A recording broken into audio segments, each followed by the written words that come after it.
Hello friends, good morning. चलिए जानते हैं देश और दुनिया की 50 बड़ी खबरों को सिर्फ 10 मिनट में। मगर आपने अभी तक चैनल को सब्सक्राइब नहीं किए तो चैनल को सब्सक्राइब कर ले और वीडियो को भी लाइक कर ले। तो चलिए वीडियो स्टार्ट करते हैं। कांग्रेस सांसद कार्ति चिदंबरम ने इंफोसिस के सह संस्थापक नारायण मूर्ति पर तंज कसा। नारायण मूर्ति ने लगातार 70 घंटे के कार्य सप्ताह पर जोर दिया था। उन्होंने कहा कि भारत के विकास के लिए त्याग की आवश्यकता है, विश्राम की नहीं। उनके इस विचार से कांग्रेस सांसद कार्ति चिदंबरम सहमत नहीं है। उन्होंने कहा कि अधिक समय तक काम करना अर्थहीन है। सोशल मीडिया प्लेटफॉर्म एक्स पर नारायण मूर्ति के विचार पर असहमति जताते हुए कांग्रेस सांसद कार्ति चिदंबरम ने कहा, अधिक समय तक काम करना अर्थहीन है, हमारा ध्यान कार्यक्षमता पर होना चाहिए।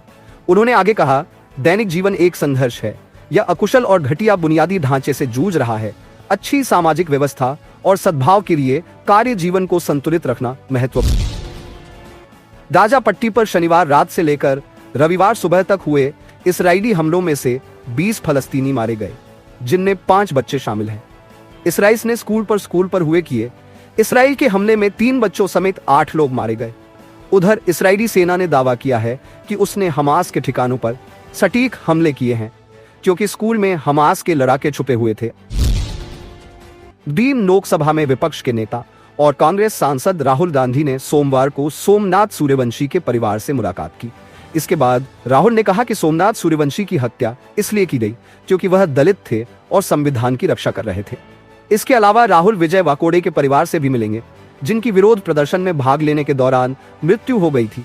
सोमनाथ सूर्यवंशी की इस महीने की शुरुआत में महाराष्ट्र के परभनी शहर में हुई हिंसा के बाद न्यायिक हिरासत में मृत्यु हो गई थी। 10 दिसंबर की शाम को मराठवाड़ा क्षेत्र में स्थित शहर के रेलवे स्टेशन के बाहर बाबा साहेब अंबेडकर की प्रतिमा के पास संविधान की कांच से बनी प्रतिकृति को क्षतिग्रस्त किए जाने के बाद परभनी में हिंसा भड़क गई थी। परभनी के शंकर नगर निवासी सूर्यवंशी हिंसा के सिलसिले में गिरफ्तार किए गए 50 से अधिक लोगों में शामिल थे। गुरु बाबा रामदेव ने राष्ट्रीय स्वयंसेवक संघ चालक मोहन भागवत की मस्जिदों और मंदिरों को लेकर दिए गए बयान पर प्रतिक्रिया दी है। उत्तराखंड स्थित हरिद्वार में गुरुकुल कांगड़ी विश्वविद्यालय में आयोजित स्वामी श्रद्धानंद सरस्वती के 99वें बलिदान दिवस समारोह में शिरकत करने पहुंचे बाबा रामदेव ने कहा कि यह उनका अपना बयान है और कई संत भी इस पर बयान दे रहे हैं, लेकिन उनका मानना है कि सनातन धर्म को नष्ट करने की कोशिश करने वाले आक्रमणकारियों को सबक जरूर सिखाना चाहिए। उन्होंने कहा कि आक्रांताओं ने हमारे धार्मिक स्थानों, मंदिरों, तीर्थ और सनातन धर्म पर आक्रमण किया। ऐसे में न्यायालय उन्हें दंडित तो करेगा ही, लेकिन हमें भी बड़े तीर्थ स्थानों पर फैसले लेने होंगे। उन्होंने यहां तक कह दिया कि पापियों को पाप का फल मिलना चाहिए।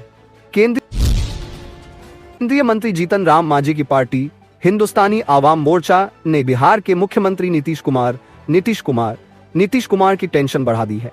सोमवार 23 दिसंबर को दिल्ली में पार्टी की कार्यकारिणी की बैठक में 9 प्रस्ताव पारित किए गए।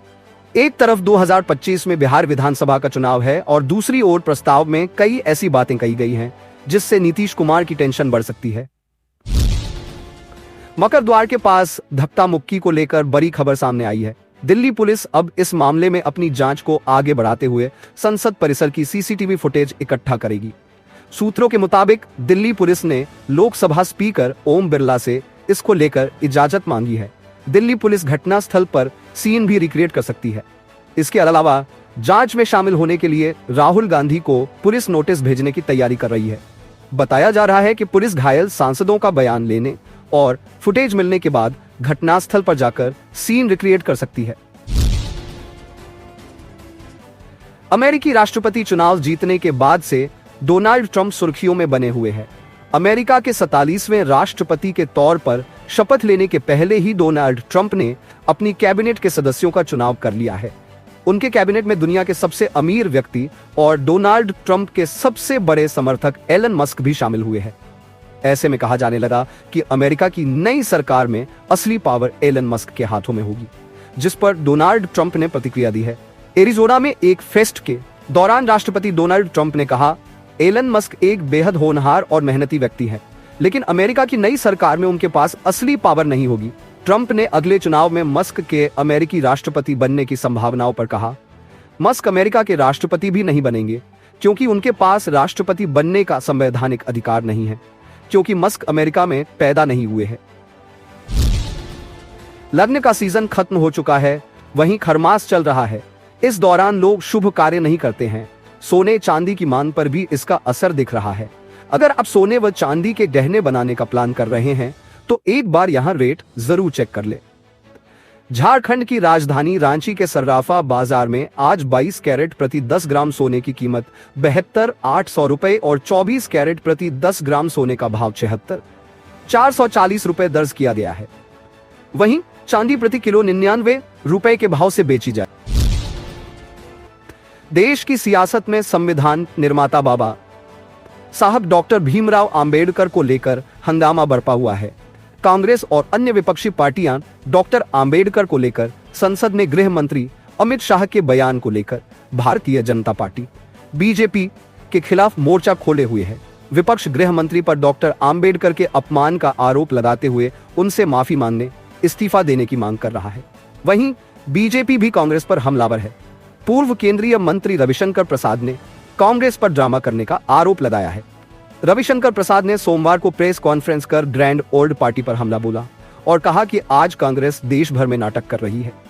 उन्होंने कहा कि जिस कांग्रेस पार्टी ने अंबेडकर को 1952 और 1954 में चुनाव हरवाया, कानून मंत्री के पद से इस्तीफा दिलवाया, भारत रत्न नहीं दिया, उसे आज अंबेडकर के प्रति बहुत प्यार उमड़ रहा। रविशंकर प्रसाद ने कांग्रेस पर हमला बोलते हुए कहा कि उसे अब हिपोक्रेसी बंद कर देनी चाहिए। कांग्रेस को अंबेडकर को लेकर सार्वजनिक माफी मांगनी चाहिए। उन्होंने कहा कि डॉक्टर अंबेडकर को इस्तीफा देने के बाद बोलने तक नहीं दिया गया और बाद में उन्हें प्रेस रिलीज जारी करना पड़ा था। रविशंकर प्रसाद ने कहा कि प्रेस रिलीज में अंबेडकर ने कहा था कि मैं सबसे योग्यतम था फाइनेंस और उद्योग में, लॉ में, लेकिन उसमें काम नहीं करने दिया गया। हिंदू कोड बिल नहीं लाने दिया गया। उन्होंने कहा कि अंबेडकर ने कहा था कि एससी और एसटी को प्रोटेक्शन नहीं दिया गया, सिर्फ मुस्लिम को प्रोटेक्शन देने का काम किया गया। कांग्रेस पार्टी बताए कि अंबेडकर के पत्र को पब्लिक डोमेन में क्यों नहीं आने दिया गया। लोकसभा में नेता प्रतिपक्ष राहुल गांधी सोमवार को महाराष्ट्र के परभनी शहर पहुंचे, जहां इस महीने की शुरुआत में हुई हिंसा में 2 लोगों की मौत हुई थी। राहुल गांधी ने मृतकों के परिवारों से मुलाकात की। इस दौरान राहुल गांधी के साथ महाराष्ट्र के कांग्रेस प्रेसिडेंट नाना पटोले भी मौजूद रहे। राहुल गांधी परभनी हिंसा में मारे गए एक शख्स की तस्वीर पर माल्यार्पण किया। बता दें कि 10 दिसंबर की शाम को मराठवाड़ा क्षेत्र में स्थित शहर के रेलवे स्टेशन के बाहर बाबा साहेब आम्बेडकर की प्रतिमा के पास संविधान की कांच से बनी प्रतिकृति को क्षतिग्रस्त कर दिया गया था, जिसके बाद परभनी में हिंसा हुई थी। राहुल गांधी के इस दौरे की जानकारी देते हुए कांग्रेस नेता विजय वडेट्टीवार ने रविवार को बताया था कि राहुल गांधी अंबेडकरवादी सोमनाथ सूर्यवंशी के परिवारों से मिलेंगे, जिनकी पुलिस हिरासत में मौत हो गई थी। इसके अलावा राहुल गांधी विजय वाकोडे, जिनकी विरोध प्रदर्शन में भाग लेने के दौरान मौत हो गई थी, उनसे भी मुलाकात करेंगे। जनता पार्टी भाजपा ने त्रिपुरा में अपने मंडल स्तर के ढांचे में बड़ा बदलाव किया है। पार्टी ने 90% नए चेहरों को मंडल समितियों का अध्यक्ष बनाया है। पुराने नेताओं की जगह नए चेहरों को जगह दी गई है। यह बदलाव 2023 के विधानसभा चुनाव में भाजपा की सीटों में कमी आने के बाद किया गया है। विधानसभा चुनाव में पार्टी की सीटें 36 से घटकर 32 रह गई। पार्टी के एक नेता सोमवार को यह जानकारी दी। पार्टी के मंडल अध्यक्षों के चयन के लिए पार्टी ने returning officer RO Samarendra Chandradev ने सोमवार को 60 मंडल अध्यक्षों के नाम घोषित किए। उन्होंने बताया कि हमने विधानसभा क्षेत्रों के लिए मंडल अध्यक्षों का चयन करते समय यह सुनिश्चित किया कि पार्टी के सभी वर्गों का प्रतिनिधित्व है। पार्टी का विश्वास सबका साथ सबका विकास में है। दौड़ केंद्र सरकार ने चुनाव के कई नियमों में बदलाव कर दिए हैं। निर्वाचन आयोग ईसी की सिफारिश के आधार पर केंद्रीय कानून मंत्रालय ने सार्वजनिक निरीक्षण के लिए रखे गए कागजात या दस्तावेजों के प्रकार को प्रतिबंधित करने के लिए चुनाव संचालन नियम 1961 के नियम 93 में संशोधन किया है। इसे लेकर अब विपक्षी दलों ने केंद्र पर हमला बोला है। जहां कांग्रेस ने चुनावी प्रक्रिया की अखंडता को लेकर सवाल उठाया है, वहीं लेफ्ट से लेकर आम आदमी पार्टी ने भी केंद्र के इस फैसले को कटघरे में खड़ा कर दिया है। केंद्र सरकार के इस फैसले के बाद मामले में कई सवाल उठने लगे हैं। मसलन आखिर चुनाव आयोग ने किन नियमों को बदला है और अब किन दस्तावेजों को सार्वजनिक निरीक्षण के लिए नहीं रखा जाएगा। इसके अलावा इन नियमों को किस आधार पर बदला गया? कांग्रेस ने सोमवार को केंद्र सरकार को किसान विरोधी और जुमलेबाज करार दिया। कांग्रेस अध्यक्ष मल्लिकार्जुन खड़गे ने मोदी सरकार पर किसान विरोधी नीतियां लागू करने का आरोप लगाया। वहीं कांग्रेस महासचिव जयराम रमेश ने बढ़ती महंगाई के लिए केंद्र सरकार को जिम्मेदार ठहराया। कांग्रेस अध्यक्ष मल्लिकार्जुन खड़गे ने एक्स पर पोस्ट में लिखा कि किसान भारत बनाते हैं, वे देश का गौरव है। किसान दिवस पर सभी किसान बहनों और भाइयों और खेत मजदूरों को हार्दिक शुभकामनाएं। देश के किसानों के लिए लड़ने वाले पूर्व प्रधानमंत्री चौधरी चरण सिंह जी को उनकी जयंती पर सादर श्रद्धांजलि। सभी खबरों में आपको कौन सी खबरें अच्छी लगी है, हमें कमेंट करके जरूर बताएं। फिर मिलते हैं अगली बड़ी खबर के साथ। तब तक के लिए जय हिंद।